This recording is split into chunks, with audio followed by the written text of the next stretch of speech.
सुरों का श्रृंगार। विविध भारती पर छा रही है संगीत और बातचीत की बहार। रंग बसंती। रंग बसंती कार्यक्रम की इस श्रृंखला में आप सभी का स्वागत है।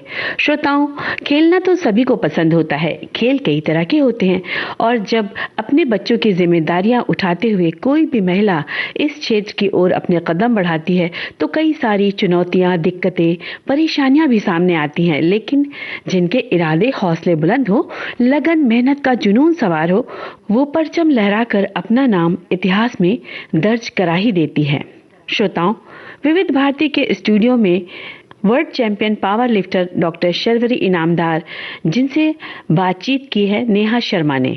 रंग बसंती कार्यक्रम की श्रृंखला में आपने पिछले हफ्ते आज ही के दिन इसी समय सुना था इस कार्यक्रम का पहला भाग। आज उसी बातचीत का दूसरा और अंतिम भाग आपको सुनवाने जा रहे हैं। तो आइए सुनते हैं world champion power lifter doctor Sharvari Inamdar से नेहा शर्मा की बातचीत। शर्वरी जी, जैसा कि आप बोल रही थी कि सबका सपोर्ट है आपको, बच्चे खुद अपना काम खुद करते हैं, तो ये आमतौर पे तो नहीं होता है। तो किस तरह से आपने उन्हें भी आपने ट्रेन किया होगा किसी न किसी तरह से कि वो अपना बोझ खुद उठा सकें, अपने सारी जिम्मेदारियां उठा सकें, तो ये कैसे आपने संभव किया है? कैसे होता है ना कि कभी कभी हम महिलाएं क्या कर देती है कि मेरे हाथ का गरम गरम दाल चावल ना खाए तो इसका पेट ही नहीं भरता। मेरे ससुर जी को मेरे हाथ की बनाई हुई तवे की गरम गरम रोटी ना दिए तो उनका दिन ही नहीं चलता। तो हम क्या करते हैं ना, जो हम दूसरों के काम आ रहे हैं उसको ही खुद की आइडेंटिटी बना के उन लोगों को हम खुद के ऊपर डिपेंडेंट करके रखते हैं जी। कि मेरे बच्चे तो मेरे बगैर रह ही नहीं सकते। अभी मैं सीख रही थी तब मुझे बच्चे हुए हैं। अगर मैं कॉलेज नहीं जाती, मेरी खुद की पढ़ाई नहीं कंप्लीट करती तो वो मुश्किल बात थी मेरे खुद के लिए भी और बच्चों के लिए भी।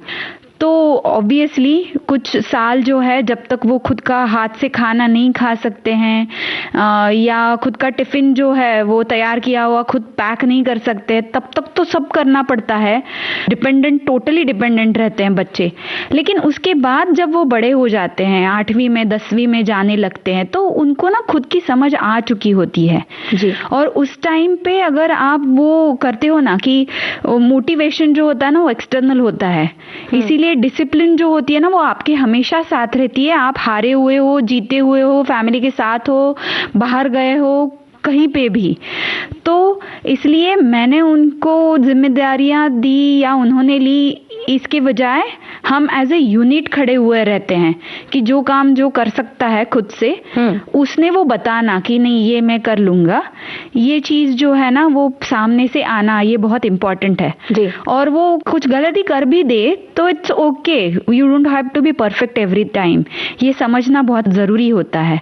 तो ये बच्चे कर रहे हैं मेरे, तो आई फील वेरी प्राउड कि जाती हूँ मैं, खेलती हूँ, अगर कभी हारती भी हूँ ना तो देखो बच्चे माँ को बोलती है कोई नहीं आपने बहुत मेहनत की है, नेक्स्ट टाइम। तो बहुत अच्छा लगता है। मेडल मिलता है तो खुद अभी बच्चे इतने बड़े हो गए कि वो ही मुझे उठा के पूरी दुनिया ऐसे घुमा के लाते हैं, मेरी माँ जीत गई, तो मेडल से भी ज्यादा खुशी होती है तब जी।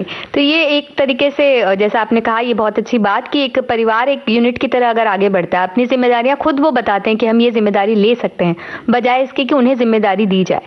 लेकिन कभी कभी क्या होता है कि सामाजिक तौर पर बहुत सी जिम्मेदारियां तय हैं कि कहते हैं कि ये काम तो इन्हें ही करना चाहिए या वो काम इन्हें ही करना चाहिए, आमतौर पर महिलाओं की बात अगर आती है तो ऐसा कुछ कमेंट्स आपको सुनने मिलते हैं? फैमिली तो आपकी सपोर्टिव है, फिर भी कुछ ना कुछ लोग ऐसे होते हैं जो कभी कभी कमेंट देते हैं।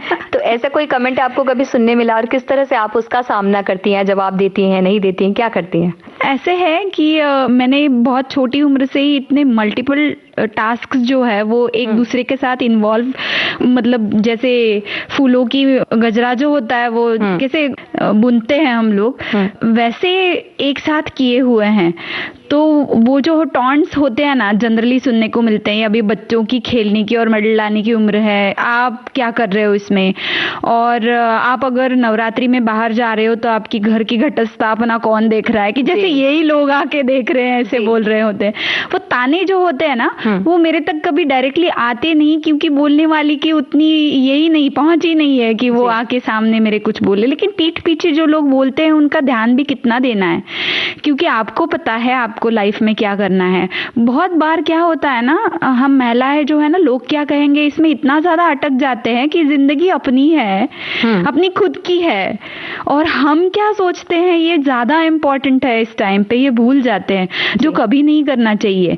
क्योंकि खुद की नजर में आप खुद को आगे लेके जाते हो ना, तो आपकी खुद की जिंदगी संवर जाती है। बोलने वाले जो लोग होते हैं ना, वो बोल के शायद भूल भी जाए, लेकिन वो आपके 24 घंटे दिमाग में चलता रहेगा, तो आपकी उसमें कुछ प्रगति नहीं है। ये ध्यान रखना बहुत जरूरी है। तो रोल्स जो होते हैं, एक टाइम पे मैं बोलती हूँ कि मेरे 2 बेटे, मेरा छोटा भाई, मेरे हस्बैंड, मेरे ससुर जी, ऐसे 5 पुरुष लोग जो है घर में, और मैं अकेली महिला। अभी देखो कि महिलाओं ने ये करना है, वो करना है, उसी हिसाब से अगर मैं चलती तो सोचो मैं क्या कर पाती जिंदगी में। एक टाइम पे मुझे वो देखना ही पड़ा ना कि it is not about gender any more, और वो डिसाइड नहीं कर पाते हो आप, तो पैसिवली बहते चले जाते हो, जो किसी भी महिला ने एक्चुअली नहीं करना चाहिए।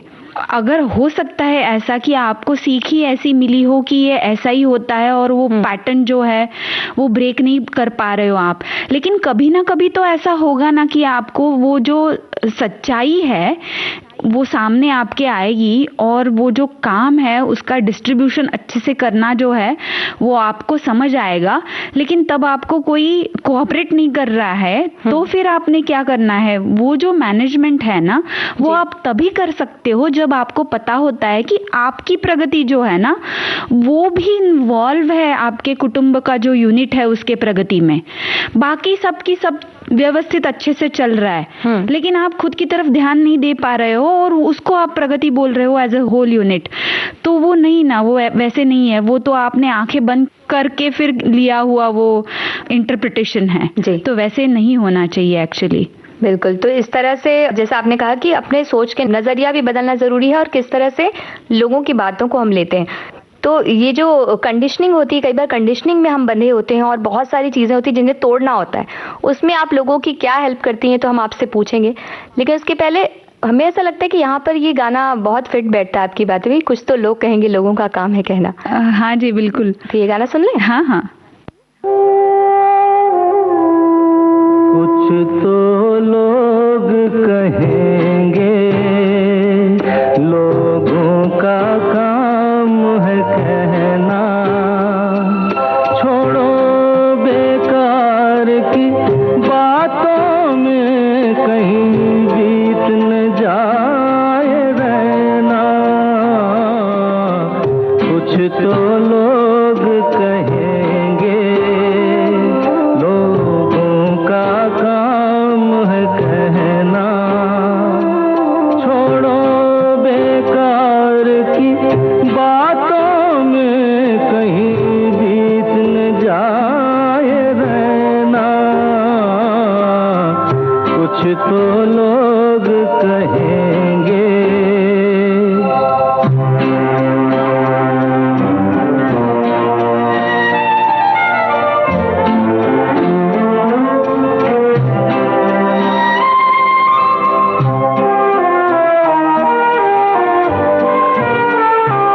कुछ रीत जगत की ऐसी है, हर एक सुबह की शाम हुई।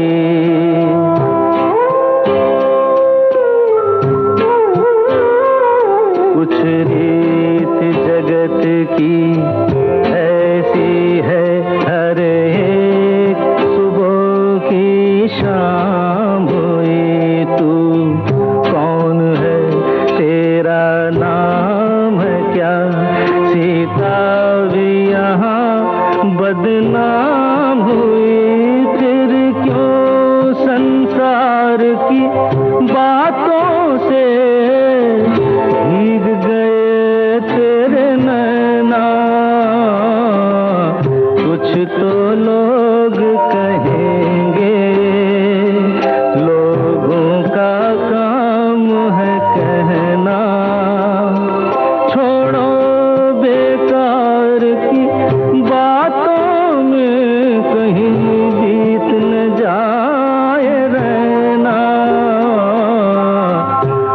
तो लोग कहेंगे।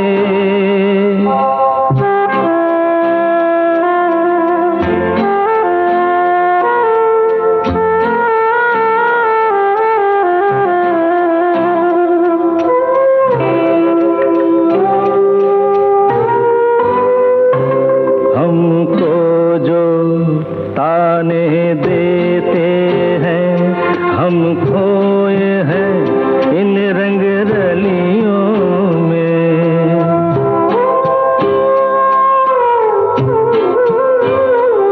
हमको जो ताने देते हैं, हम खोए हैं इन रंग रलियों में। हमने उनको भी छुप छुप के आते देखा इन गलियों में। ये सच है झूठी बात नहीं, तुम बोलो ये सच है ना।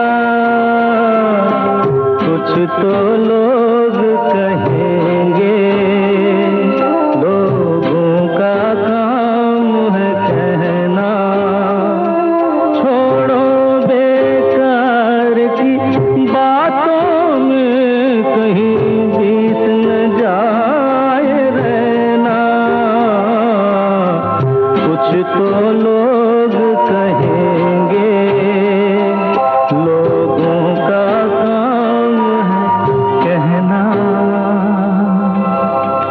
शर्वरी जी, हम बात कर रहे थे गाने से ठीक पहले कि लोगों की कभी कभी कंडीशनिंग भी ऐसी होती है कि लोग हमें क्या कह रहे हैं, चार लोग क्या कहेंगे, ये हम सुनते हैं। और कई बार हम खुद भी बहुत सारी चीजें खुद ही सोचते हैं। लोग हमें नहीं कहते, परिवार से सपोर्ट भी होता है, फिर भी हमें लगता है कि नहीं, ये काम हमें करना ही है, या ये सारी हमारी जिम्मेदारियां हैं। तो इस तरह का कभी कभी आपके साथ कोई ऐसा केस हुआ जिसमें आपने किसी की मदद की हो इस तरह की कंडीशनिंग से निकलने के लिए? ऐसे तो क्लिनिक में तो रोज ही होता है, क्योंकि मैं क्लिनिक ऑब्वियसली डॉक्टर जो करते हैं पेशेंट्स की हेल्प, उसको प्रैक्टिस बोला जाता है। लेकिन मेरी जो प्रैक्टिस है उसमें काउंसलिंग का रोल बहुत इंपॉर्टेंट होता है जी। क्योंकि दवाइयाँ देना, दी हुई दवाइयों का डोज कम करना, दवाइयाँ बंद करना, एक्सरसाइज लाइफस्टाइल इंट्रोड्यूस करवाना, उनका स्लीप का जो पैटर्न है वो मैनेज करना, इसमें मुझे माइंडसेट जो होता है, कंडीशनिंग जो होता है, उस पर काम करना हर रोज करना पड़ता है जी। कि जैसे देखो, अगर किसी की यूएस शिफ्ट में काम चल रहा हो और स्लीप डिप्रिवेशन की वजह से उसमें हेल्थ की कंडीशनिंग जो है वो उसकी कंडीशन बिगड़ रही हो, तो उसको समझाना पड़ता है कि कम पगार है वो मिलने वाली दिन वाली नौकरी जो है उसमें आपके बाकी के सारे एडजस्टमेंट्स जो है वो कैसे करनी है, वो समझाने के लिए माइंडसेट जो है उस पे काम करना जरूरी है जी। और दूसरा जॉब ढूंढने के लिए जो मन में से उभार और उम्मीद चाहिए वो जगाना भी उस टाइम पे जरूरी हो जाता है जी। क्योंकि इनफर्टिलिटी से लेके इंसोम्निया तक के सारे प्रॉब्लम्स जो होते हैं उनका रूट कॉज नहीं, अगर मैं ये नहीं करूंगा तो मुझे पैसे ही नहीं मिलेंगे, यहाँ तक वो आ गई होती है उसकी जो लाइफस्टाइल और मेंटालिटी है वो जो, या फिर 9 महीने तुझे जो खाना है प्रेगनेंसी में वो तू खा ले, पर हम वेजिटेरियन हैं, जब तू स्तनपान चालू करेगी तब तूने अंडे और चिकन नहीं खाना है, ऐसे किसी की सासू माँ बोलती है। तो ये इतने सारे हिपोक्रेटिक और ट्रिवियल सिचुएशंस होते हैं ना कि उनको खाना और लाइफस्टाइल जो है ना बहुत बार हमारी फिलॉसफी होती है और फिलॉसफी दूसरे पे लादने की जो काम है ना वो जमाना इतना करते रहता है कि ऐसे लगता है कि इंडिविजुअलिटी के लिए लोग प्रमोट करते हैं कि खुद का कुछ बनाओ, व्यक्तिमत्व विकास करो, और उसकी करने की बात आती है तो जो खाना, रहना, कपड़े पहनना, लाइफस्टाइल मेंटेन करना, ये तो इतनी बेसिक चीजें हैं जो हक है कहते हैं उसे हमें, वो सब होके भी उसी पे ध्यान ना देने वाले जो लोग हैं वो जब दिखते हैं तो उनका काउंसलिंग बहुत ही पेशेंटली करना पड़ता है। तो सोच बदलना, कंडीशनिंग जो है वो चेंज करना, ये बहुत छोटी छोटी चीजों में छुपा हुआ होता है। वो मराठी में कहावत है ना, तुझे आहे तुझ पाशी परी जागा चुकलाशी, मतलब तेरे पास ही है सब, तुझे पता है सब तेरे अंदर ही है, पर तुझे वो अवेयरनेस ही नहीं है। तो वो अवेयरनेस दिलाना जो है ना, वो कंडीशनिंग चेंज करना, पॉजिटिवली उस कंडीशन से बाहर आना, झगड़ा ना करते हुए या फिर डिसअपॉइंटमेंट ना लेते हुए। तो इसलिए कभी कभी फैमिली काउंसलिंग सेशंस भी लगते हैं, वो भी करने पड़ते हैं। तो शर्वरी जी, इतनी बातें हो रही है, इस बीच में एक गाना हो जाना चाहिए। हाँ हाँ जरूर।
लगते हैं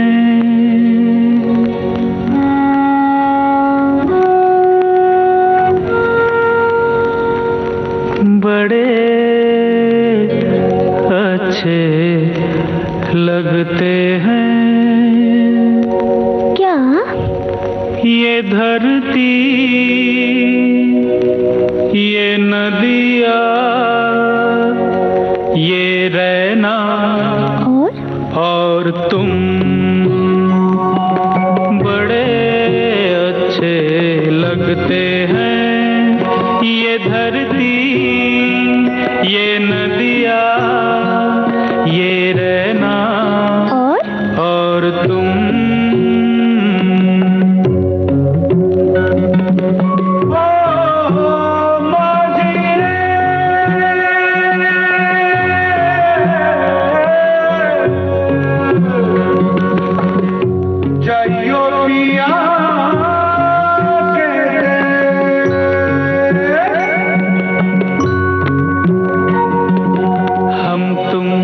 कितने पास हैं, कितनी दूर हैं चांद सितारे। सच पूछो तो मन को झूठे लगते हैं ये सारे।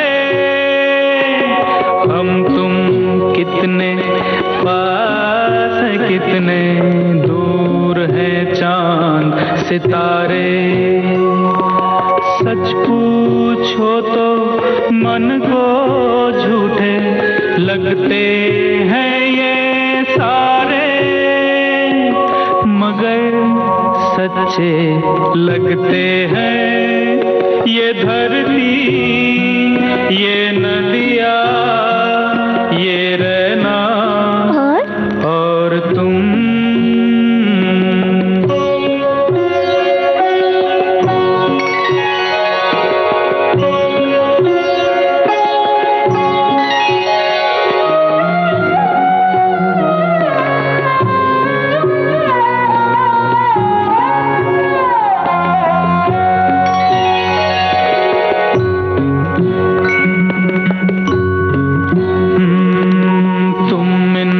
सबको छोड़ के कैसे कल सुबह जाओगी। मेरे साथ इन्हें भी तो तुम याद बहुत आओगी। तुम इन सबको छोड़ के कैसे कल सुबह जाओगी। मेरे साथ इन्हें भी तो तुम याद बहुत आओगी। बड़े अच्छे लगते हैं ये धरती, ये नदी।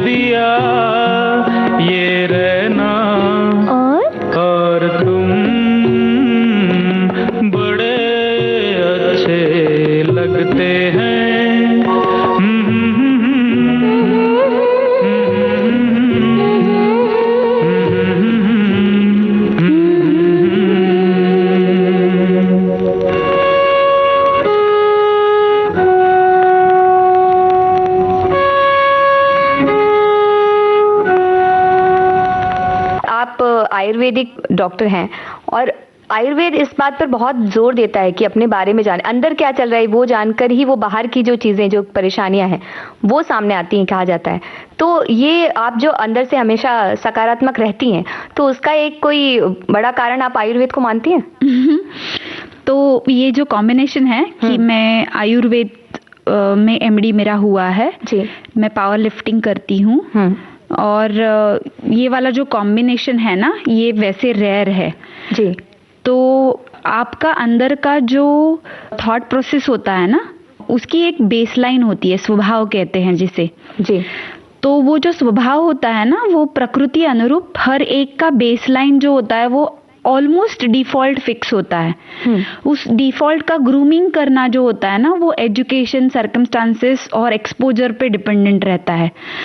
तो मेरा ये मानना है कि सही टाइम पे सही चीज़ों को एक्सपीरियंस करने के लिए जो ओपननेस चाहिए होता है, वो शायद मेरे में पहले से ही डिफॉल्ट था। और आई बिलीव कि इंसान का जो जन्म होता है ना, वो आनंद जो होता है ना, वो लेने के लिए है। और जो डिसिप्लिन होता है उसमें रह के आनंद लेना एक स्किल सेट है। तो वो जो आर्ट है ना, वो art and science of having it all, living in the feeling of being positive and looking life as a platform to grow yourself from all the aspects, ये जो है ना, इसके बारे में मुझे पहले से क्यूरियोसिटी है और एजुकेशन जो है वो उसी बैकग्राउंड से है।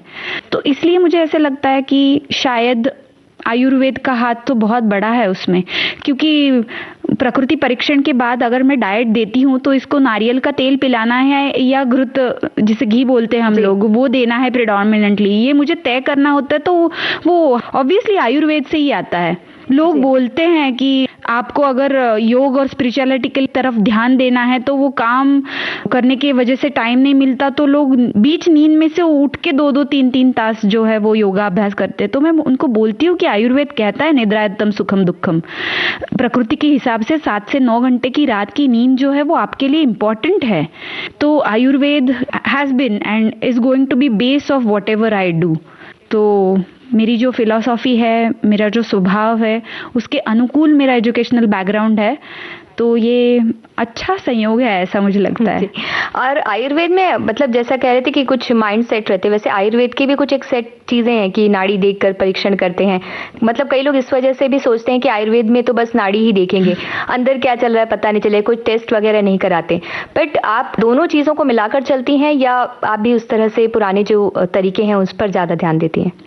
वो आपने सुना होगा कि अगर विमान का खोज जो है वो हुआ है विमान की, तो बोलते हैं कि पुष्पक विमान तो हमारे पास भी था जी, रामायण में जो है वो रेफरेंसेस मिलते हैं जी।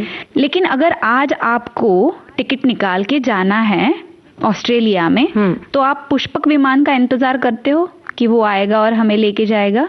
सो पुराना जो है ना जी, उसमें होने वाला तत्वज्ञान जो है, फिलॉसफी जो है, वो प्रैक्टिकली इम्प्लीमेंट करके अगर आपकी लाइफ आगे जा रही है, नए पुराने का संगम जो है वो आप कर पा रहे हो, इसलिए आपकी तरक्की हो रही है, तो उसमें बुरी बात क्या है? नाड़ी देखना तो हमें सिखाया है, हम देखते ही है, प्रकृति परीक्षण तो हम करते ही है। लेकिन अगर मुझे उसके बॉडी कॉम्पोजिशन से पता चल रहा है कि ऑलरेडी रस रक्त मांस मेद अस्थि मज्जा शुक्र इन सप्त धातु में उसका मेदो धातु फैट परसेंटेज इतना है, मसल मास इतना है, बोन डेंसिटी इतनी है, और उसे इनफर्टिलिटी हो रही है, तो उसका शुक्र धातु ठीक से काम क्यों नहीं कर रहा है? तो उसका ब्लड रिपोर्ट का एनालिसिस जो है, उसका हार्मोनल हेल्थ जो है, वो मुझे सामने दिख रहा है रिपोर्ट में, तो मुझे एनालाइज करना, डायग्नोसिस करना और उसके ऊपर ट्रीटमेंट देना आसान हो जाता है ना जी। मुझे सब तरीके से, मतलब प्रत्यक्ष प्रमाण जो है वो और अनुभव प्रमाण जो है वो सब देखने को अगर मिल रहा है, तो I am a student of Sarva Darshan संग्रह आयुर्वेद जी। तो वो जो है ना, वो कड़वाहट कि नहीं मैं करूंगी सही, सिर्फ यही करूंगी और इसके सिवा किस और को देखूंगी नहीं, मदद नहीं लूंगी, वो नहीं करती मैं। और I am proud of it कि वो मुझे सब तरीके के एक्सपर्ट नहीं हूं मैं, सभी जगह के एक्सपर्ट नहीं हूं मैं, लेकिन मुझे जो समझ आता है उसमें किस शास्त्र में क्या दिया हुआ है, उसकी मुझे हेल्प अगर हो रही है पेशेंट को आगे ले जाने में, स्टूडेंट को या फिर एथलीट को आगे ले जाने में, तो इसीलिए आयुर्वेद की रसायन वाजीकरण औषधि भी उतनी काम आती है और उसके ब्लड रिपोर्ट में आई हुई D3 B12 कैल्शियम की डेफिशिएंसीज करेक्ट करने में भी उतनी ही हेल्प होती है। सो सब जगह से वो लेना वो मुझे अच्छा लगता है and I am kind of proud of it कि वो सब देखती हूँ, मैं कंबाइन करती हूँ, योजक बन रही हूँ। जी, और कार्यक्रम में भी हमें सब चीजें देखनी होती है, जैसा कि हम बात करते हैं कि बातों के साथ साथ संगीत भी बनता रहे, चलता रहे, वो तो बहुत जरूरी है। तो संगीत से तो बहुत सारी चीजें भी क्योर होती हैं कहते हैं। तो किस तरह से हमारे मन को सुकून देने वाला एक गीत आप अगर बताएं। सुकून मिला जो गाना है मेरी कोम का, वही सुन लेते हैं फिर। चलिए।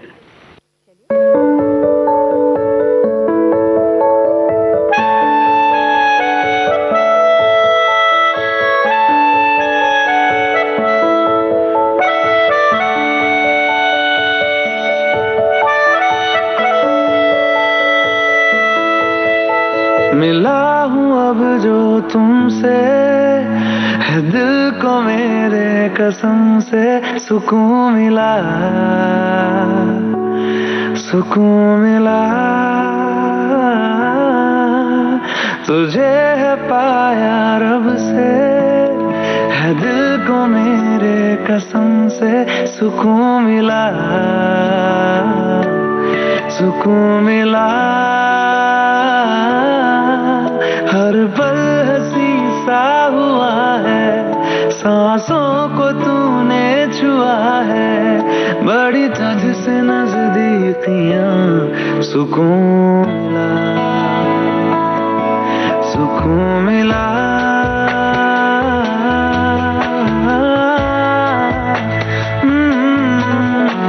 मिला हूँ अब जो तुमसे है दिल को मेरे कसम से सुकून मिला, सुकून मिला।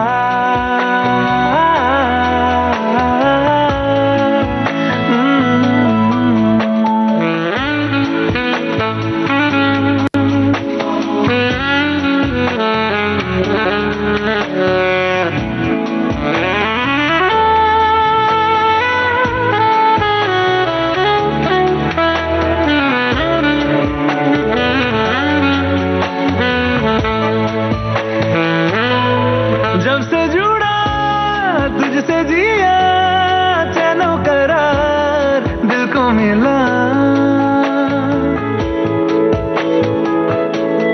जब से जुड़ा तुझसे जिया चैनो करार दिल को मिला।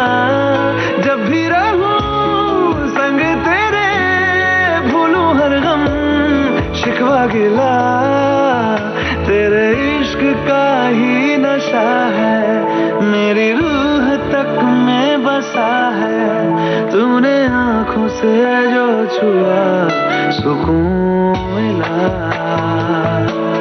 सुकून मिला।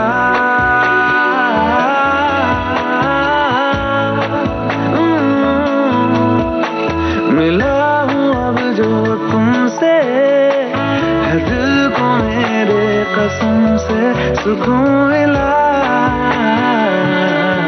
सुकून मिला।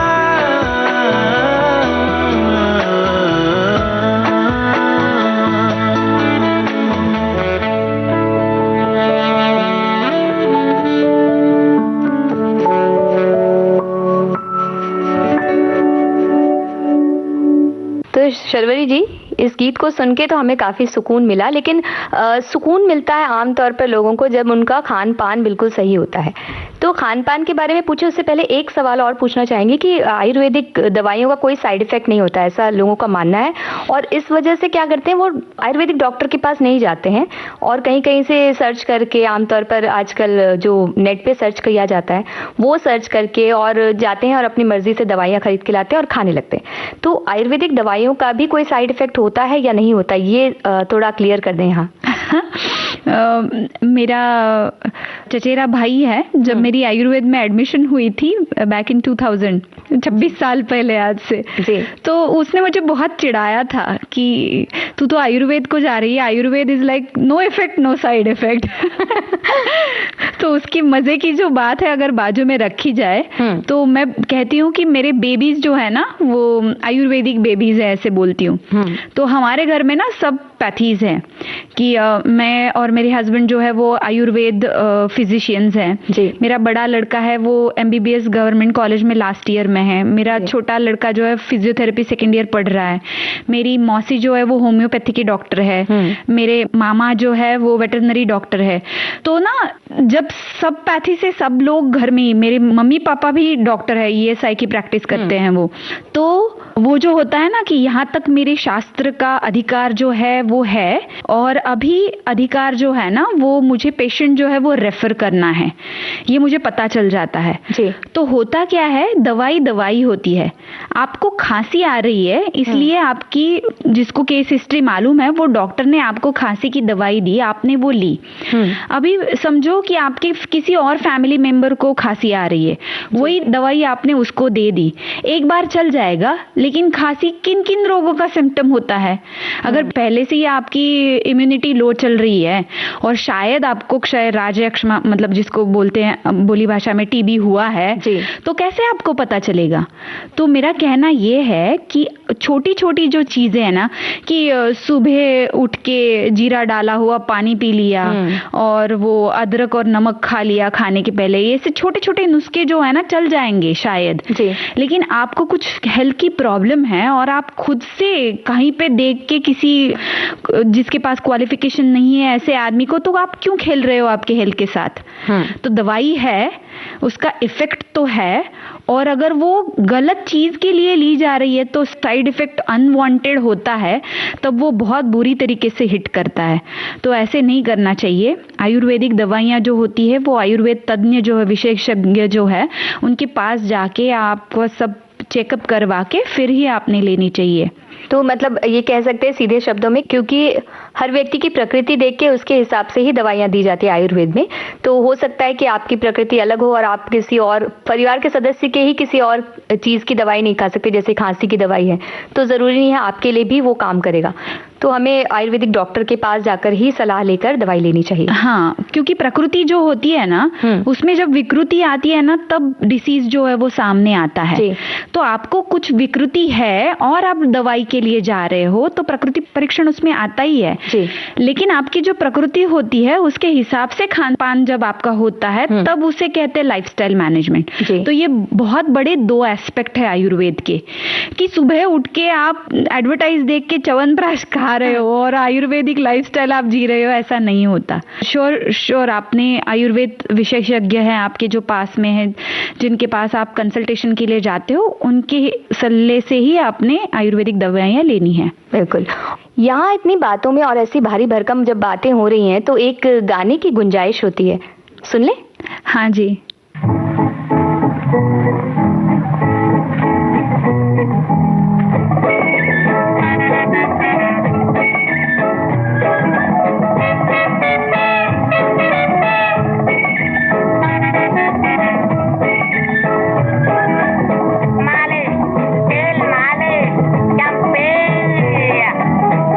तेरा चकराए या दिल डूबा जाए, आजा प्यारे पास हमारे, काहे घबराए काहे घबराए।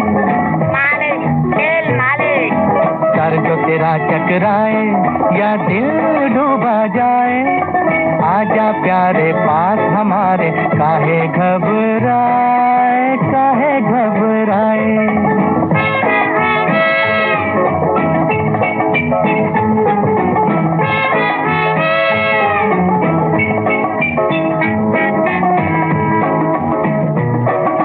तेल मेरा है मुस्की, गंज रहे ना खुशकी, जिसके सर पर हाथ फिरा दूं चमके किस्मत उसकी। तेल मेरा है मुस्की, गंज रहे ना खुशकी, जिसके सर पर हाथ फिरा दूं चमके किस्मत उसकी।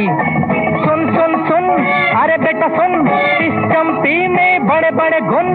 सुन सुन सुन अरे बेटा सुन, इस चंपी में बड़े बड़े गुण। लाख दुखों की एक दवा है, क्यों ना आजमाए, काहे घबराए काहे घबराए। तेरा टकराए या दिल डूबा जाए, आजा प्यारे पास हमारे, काहे घबराए, काहे घबराए।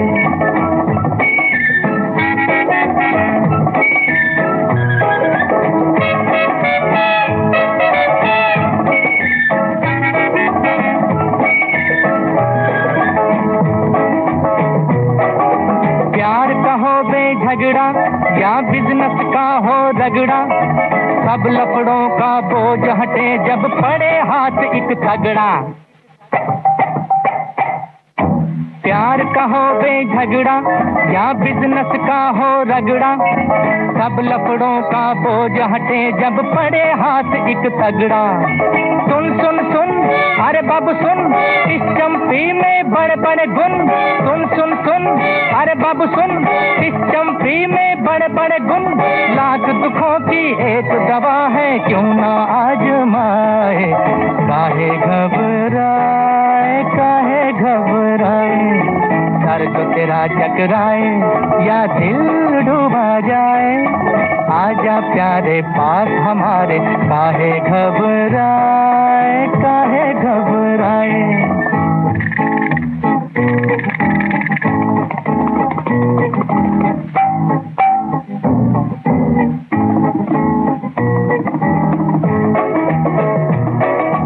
नौकर हो या मालिक, लीडर हो या पब्लिक, अपने आगे सभी झुके हैं, क्या राजा क्या सैनिक। नौकर हो या मालिक, लीडर हो या पब्लिक, अपने आगे सभी झुके हैं, क्या राजा क्या सैनिक। सुन सुन सुन अरे राजा सुन, इस चंपी में बड़े बड़े गुण। सुन सुन सुन अरे राजा सुन, इस चंपी में बड़े बड़े गुण। लाख दुखों की एक दवा है, क्यों ना आजमाए, काहे घबराए, काहे घबराए।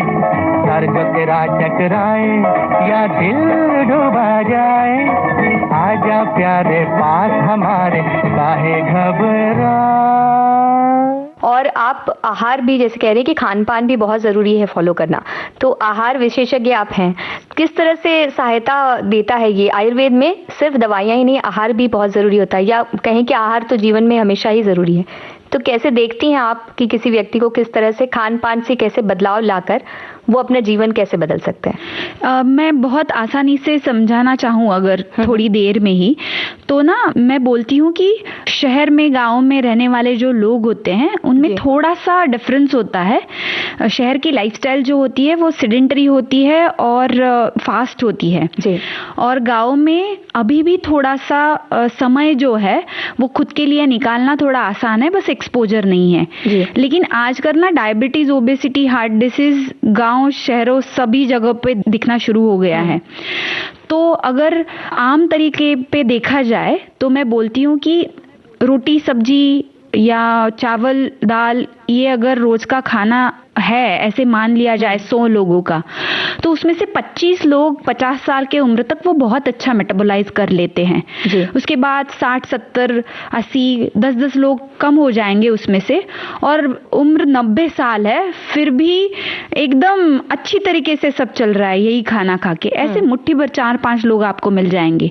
होता क्या है, जो बचे हुए 75 लोग होते हैं ना, वो उन 4-5 लोगों की तरफ देखते हैं और बोलते हैं ये क्या कर रहे हैं, ये कर रहे हैं, तो हमें क्या करना चाहिए, ये करना चाहिए। ये कैसे हुआ कि समझो गांव में पीपल के पेड़ नीचे बैठ के 90 साल के एक बूढ़े दादाजी रोज बीड़ी का एक बंडल पी रहे हैं। उनको ना लंग कैंसर है ना ब्रोंकाइटिस है, तो वो रूल नहीं हुआ ना कि हर एक ने रोज बीड़ी का बंडल पीना है। ऐसे हिसाब से अगर देखा जाए तो पहले आपको देखना है कि आप उस 25 में से हो कि जिसका ठीक चल रहा है सब, या उस 75 में से हो कि जिसको अर्ली एज में ध्यान देना जरूरी है। क्योंकि हो क्या रहा है, 60-70 साल के नाना नानी दादा दादी भी डायबिटिक है, उनके 40 साल के बच्चे भी डायबिटिक है, और उनके 11-12 साल के बच्चे भी डायबिटिक है, टाइप 2 डायबिटीज वो भी। ये बहुत आयरॉनिक है। तो मैं बोलती हूँ कि पहले देखो फैमिली में मेटाबॉलिक डिसऑर्डर्स की फैमिली हिस्ट्री है कि नहीं, आपके रिपोर्ट्स जो है वो नॉर्मल है कि नहीं। अगर आपके रिपोर्ट्स नॉर्मल है और कोई भी फैमिली हिस्ट्री नहीं है तो मैं बोलती हूँ कि आपका घर अभी जो है ना वो पत्थर का है। आप अंदर खड़े रह के पत्थर भी मारोगे ना तो वो गिरेगा नहीं जी। वही ईंट का है अगर घर तो उसमें कुछ डैमेज हो जाएगा, लेकिन आपका घर ही कांच का है और आप अंदर खड़े रह के पत्थर मार रहे हो तो वो गिर जाएगा। तो पहले आपका ये शरीर जो है, मन जो है, उसकी स्थिति कैसी है, फैमिली हिस्ट्री कैसी है, ये ध्यान में ले लो। और उसके बाद आपको ये ध्यान में लेना बहुत जरूरी है कि जो कुछ भी पेड़ को आता है मोर देन लाइक 99% वो ब्लड में शुगर करके जाता है, शक्कर। क्योंकि लोग बोलते हैं कि मैं दाल चावल खाता हूँ, रोटी खाता हूँ तो मुझे सब मिल रहा है, लेकिन शुगर एनर्जी के लिए इस्तेमाल नहीं होती तो वो ब्लड में रहती है, तो उसे डायबिटीज कहते हैं। इसीलिए लिवर उसको फैट में कन्वर्ट करता है तो इंसान मोटे हो जाते हैं। और जिसके पास फैट सेल्स नहीं होते वो शुगर फिर इरिटेंट कोरोजन बनाती है बॉडी में, तो वो जहां पे जाके घिसती है, किडनियां घिस गई तो किडनी फेल हो जाएंगी, आर्टरीज हुई तो एथेरोस्क्लेरोसिस से ब्लड प्रेशर हो जाएगा, ब्रोंकाइटिस हो जाएगा, आंतों में जाए तो वो इरिटेबल बाउल सिंड्रोम हो जाएगा। तो इससे शुगर से सेल नहीं बनते बॉडी में और वो एनर्जी के लिए इस्तेमाल नहीं होती अगर आपके बॉडी में, तो आपको डिसऑर्डर्स बहुत सारे हो जाते हैं जिसे लाइफस्टाइल डिसऑर्डर्स, मेटाबॉलिक डिसऑर्डर्स कहते हैं। और बाकी जो 2 तत्व है जो बिल्कुल खाने में मीठे नहीं होते, जैसे मैंने अभी बताया कि पेड़ को उगता है वो सब शुगर होता है। जैसे देखो आलू की सब्जी तीखी होती है लेकिन आलू स्टार्च है तो वो तीखा होते हुए भी ब्लड में क्या होता है, शुगर होता है।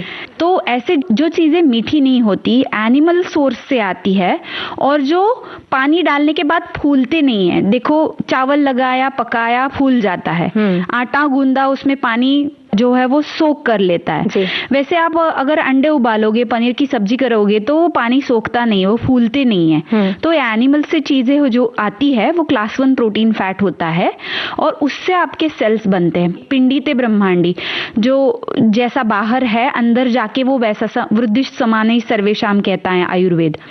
तो आपके शरीर भाव जो होते हैं वो जिनको खाने को अफोर्ड करने के लिए पैसे है उन्होंने क्या खाना चाहिए, इस यादी में जो पदार्थ आते हैं वो वाले हैं, जैसे बादाम है, अखरोट है, एनिमल से आने वाली जो चीजें हैं जैसे घी है, अंडे हैं, चिकन, मटन, पनीर है, वो चीजें जो होती है ना वो एक जात कुड़ी के हैं, वो भाई बहन है। और जो पेड़ से आने वाली चीजें हैं जिसका आटा बनता है जैसे कि ज्वार, बाजरा, नाचनी, गेहूं, चावल, मक्का, ये सब जो होते हैं ना, इनफैक्ट फॉर दैट मैटर मखाने, ओट्स जो डाइट का ट्रेंड चल रहा है, एक बार देख लो, गूगल का इस्तेमाल इन चीजों के लिए करो, उनमें जो शक्कर का प्रमाण होता है, कार्बोहाइड्रेट्स का, वो बहुत ज्यादा होता है।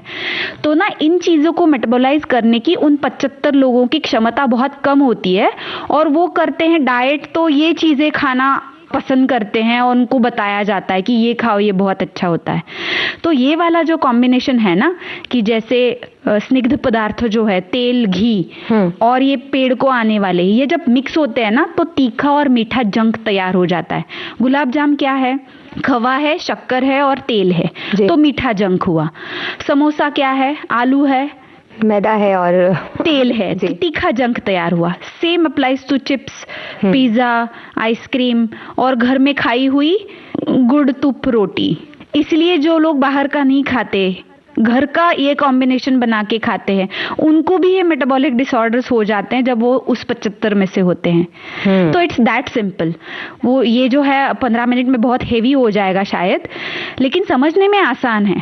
तो आपको वो पता करना है कि आपका घर कांच का है, ईंट का है, पत्थर का, और फिर आपको ये तय करना है कि अंदर खड़े रह के कितने पत्थर मारने हैं, बस। तो ये पता करने का सबसे आसान तरीका ये है कि हम अपनी फैमिली में देखें, फैमिली हिस्ट्री देखें। करेक्ट। मतलब किन बीमारियों का सामना कर रहे हैं हमारे जो पूर्वज। तो फैमिली जो होती है वो ब्लड रिलेशन वाली, जैसे कि माँ बाप, दादा दादी, नाना नानी, चाचा, बुआ, मौसी। तो जब फैमिली हिस्ट्री पूछती हूँ तो कितनी बार मुझे हंसी आती है कि मेरे सास ससुर को तो बीपी डायबिटीज की गोली है, लेकिन आपको वो फैमिली हिस्ट्री नहीं मायने रखती, ब्लड रिलेटिव्स की फैमिली हिस्ट्री। तो जब खाने की बातें हो रही हैं शर्वरी जी, इतनी और परिवार की इतनी बातें हो रही, तो एक गाना मुझे याद आता है, दाल रोटी खाओ प्रभु के गुण गाओ। यहाँ भी आप मना कर रही हैं वैसे तो। नहीं, दाल रोटी अगर आप आपका शरीर अलाउ कर रहा है तो क्यों नहीं, बिल्कुल खाओ। लेकिन दाल रोटी खाने से ही सब मिल रहा है, ये जो आपका समझना है वो बराबर नहीं है। क्योंकि ये दाल रोटी खाने वाले एकदम गुणी पेशेंट्स होते हैं ना, वो जब मेरे पास आते हैं हेल्थ प्रॉब्लम्स लेके, तब मुझे ऐसा लगता है कि इन लोगों के लिए शायद मेरा जन्म है जी। तो प्रभु के गुण गाना और घर में बना हुआ पौष्टिक खाना खाना ये तो बहुत ही अच्छी बात है, लेकिन किसके लिए क्या पौष्टिक है ये जान लेना उससे भी ज्यादा मायने रखता है। तो पौष्टिकता से भरा ये गाना ही सुनवा देते हैं अभी। जरूर। ये समझो और समझाओ, थोड़ी में मौज मनाओ, दाल रोटी खाओ, प्रभु के गुण गाओ, दाल रोटी खाओ, प्रभु के गुण गाओ।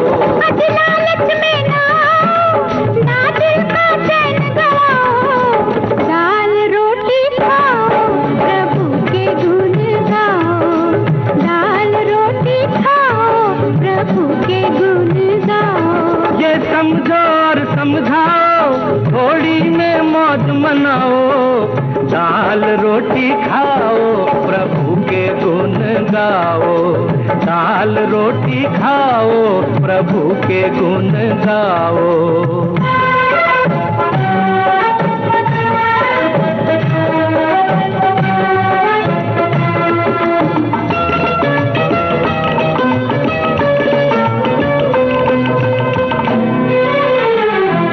तन पे लंगोटी, पेट में रोटी, सोने को एक खटिया, सोने को एक खटिया।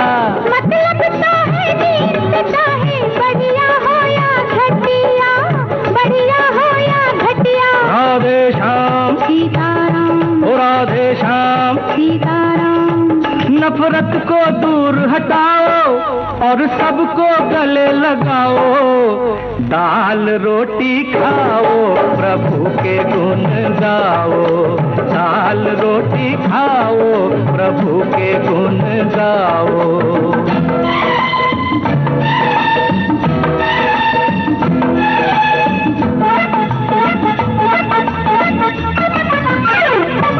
चांदी की थाली वाले को क्या भूख लगे है ज्यादा, क्या भूख लगे है ज्यादा। क्यों ना खा ले फिर आपस में बांट के आधा आधा, बांट के आधा आधा। राधे श्याम, ओ सीताराम, राधे श्याम। ओ सीताराम। भूखे की भूख मिटाओ, दुनिया में नाम कमाओ, दाल रोटी खाओ, प्रभु के गुण गाओ, दाल रोटी खाओ, प्रभु के गुण गाओ।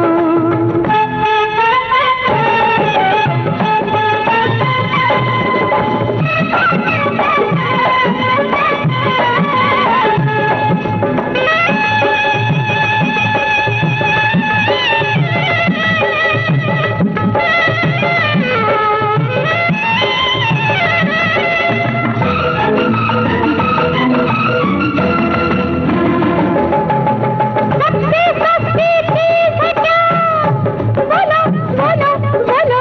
चोरी डाका बेईमानी, तो फिर महंगी क्या होगी, सोचो सोचो सोचो। किसी की खातिर कुर्बानी,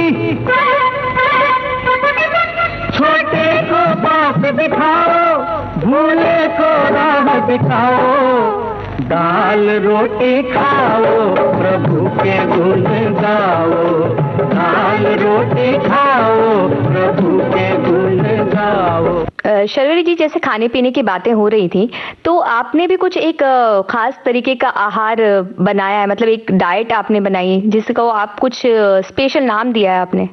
तो आहार जो है वो मेरे ब्रांड का नाम है। तो आहार के कुछ रसायन वाजीकरण औषधि जो है वो भी मैंने बनाए हुए हैं जी। और वन डाइट फिट्स ऑल ये कंसेप्ट जो है वो उसमें वैसा बिलीव नहीं करती मैं। लेकिन खाइन तर तुपाशी नहीं तर उपाशी, एक तो घी खाऊंगी नहीं तो कुछ भी नहीं खाऊंगी। अगर ये कहावत आप लिटरली लेते हो जी। तो घी जो होता है ना वो योगवाही होता है आयुर्वेद के हिसाब से। तो जिस जगह से घी आया हुआ है उस सोर्स के साथ अगर आप घी के बनाए हुए पदार्थ जो है वो बनाते हो तो बहुत अच्छे अच्छे डिशेस बन जाती है। कि जैसे मेरा प्रोटीन का पेढ़ा या पनीर थालीपीठ की रेसिपी या फिर चिकन खीमा के अप्पे, ये वाले मेरे जो रेसिपीज होते हैं ना, ये बहुत टेस्टी भी होते हैं और अनोखे भी होते हैं। क्योंकि अगर देखा जाए तो सब रेसिपीज पोहे उपीठ से लेके सैंडविच समोसा तक के रेसिपीज गेहूं चावल के हैं जी। और मैंने बनाए हुए जो रेसिपीज है वो पनीर और घी और चिकन अंडे के है, प्रोटीन के, basically protein cooked in good fat, just like it comes in a natural form. क्योंकि अंडे में ना व्हाइट भी होता है और येलो भी होता है, तो वो एक साथ होते हैं नेचर में हमेशा। तो उससे बनने वाले तीखे और मीठे चीजें जो होती है ना, उससे फिर आपको सभी षड्रस जो है वो मिल जाते हैं, क्रेविंग्स नहीं होते जी। तो मेरे एथलीट्स, कॉम्पिटिटिव एथलीट्स भी सब तरीके के आइसक्रीम, चॉकलेट, मिठाई खा के डाइट करते हैं और मेटाबॉलिक डिसऑर्डर्स के पेशेंट्स भी, उनको ऐसा लगता ही नहीं कि वो डाइट कर रहे हैं। तो इसीलिए मैं कहती हूँ कि आहारति, जो कुछ भी ग्रहण किया जाता है वो सब आहार है। The social media you consume, the news you watch, periphery which is around you, आपकी स्किन से लेके आपके आंखों से लेके जो दिमाग तक पहुंचता है वो सब आपका आहार है।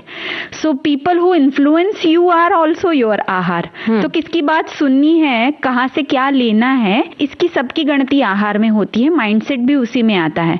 So my concept और my prescription of आहार always includes आप क्या खाते हो, क्या एक्सरसाइज करते हो, क्या काम कर रहे हो, रात की नींद जो है वो अच्छे से ले रहे हो कि नहीं, और आपकी स्ट्रेस मैनेजमेंट और विजन लाइफ को लेके कैसी है। That is what lifestyle is and that is what आहार इज। तो इसके बारे में जब आप हमें बता रही हैं तो ये तो आपका एक फ्यूचर गोल है ही, तक कि सभी को स्वस्थ करना और इस तरह से आहार सबको देना है कि टेस्टी रहे, ऐसा ना लगे कि डाइट ही कर रहे हैं। तो डाइट का मतलब ऐसा होता है कि आधी चीजें कट गई और कुछ खाना नहीं, क्या नहीं खाना है याद ज्यादा रहता है। तो आप क्या करना चाहती हैं, इसकी ओर आपका ज्यादा ध्यान रहता है। तो फ्यूचर गोल्स क्या हैं आपके ओवरऑल लाइफ के बारे में? आगे के गोल्स के बारे में अगर कहा जाए तो गोल्स जो है वो मेरे करियर, खेल, पर्सनल लाइफ, इन सब जगह में से जो है एक साथ बहुत सारी चीजें करती हूँ मैं।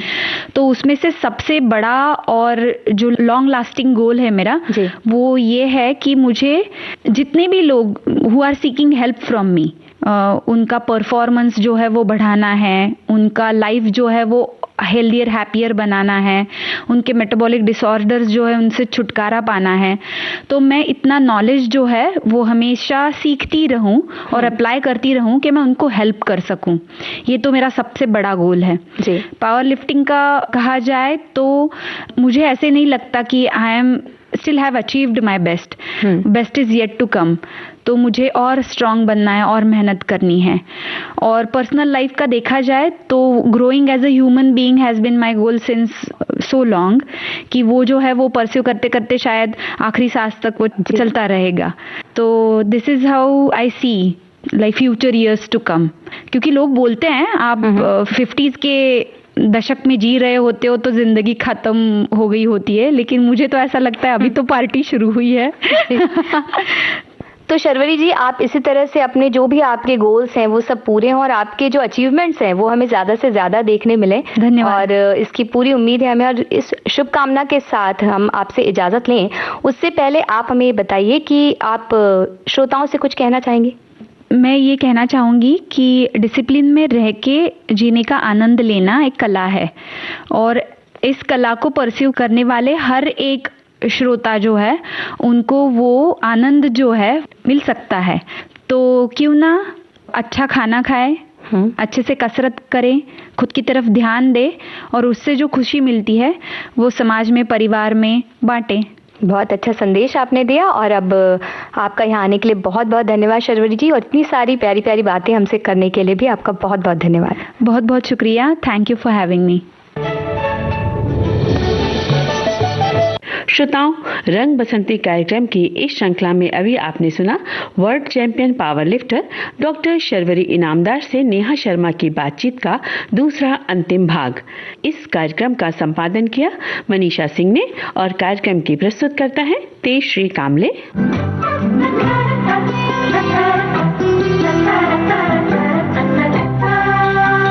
रंग बसंती।